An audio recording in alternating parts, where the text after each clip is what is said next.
So my name is Steve Peck. I'm from Milwaukee, Wisconsin, and went to medical school at University of Wisconsin.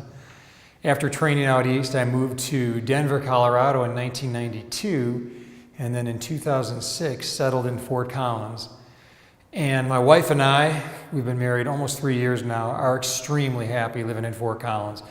And when we have exhausted kind of the hiking trails in Fort Collins, we love to get out of the state and do some hiking, and even out of the country and do a lot of hiking.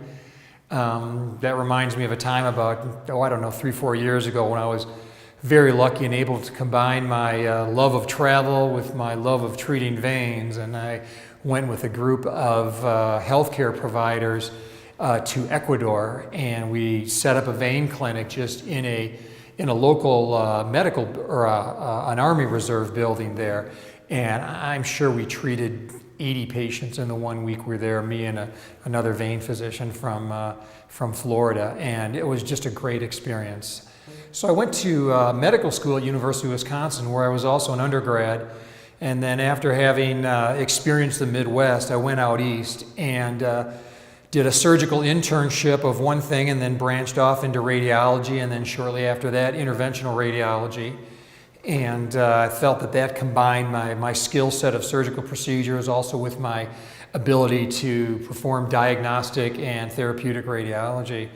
So moving back to Colorado, opened a vein center with my partners, and it really is the perfect complement to the venous work that we do as outpatients in the vein center, along with the more perhaps complex or involved procedures that we do in the hospital, where we work with the deep venous system, performing thrombolysis, embolization, and venous stents.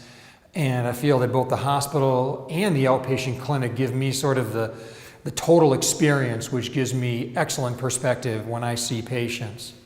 I like our treatment center because in one central, small, easy to navigate location, a patient is taken from complaint to diagnosis to evaluation to treatment and then to post-op care, all in the same spot, all by the same physician. It is it's an intimate setting. We're not a big medical campus that people have to navigate through. And I think our patients really appreciate that. I mean, they get individual attention really from square one till the end of the process. And we are still, even though we're small, we're able to do a 24/7 operation. We've got coverage all the time, and I don't ever feel that we have a patient who feels left out or not completely taken care of at any time.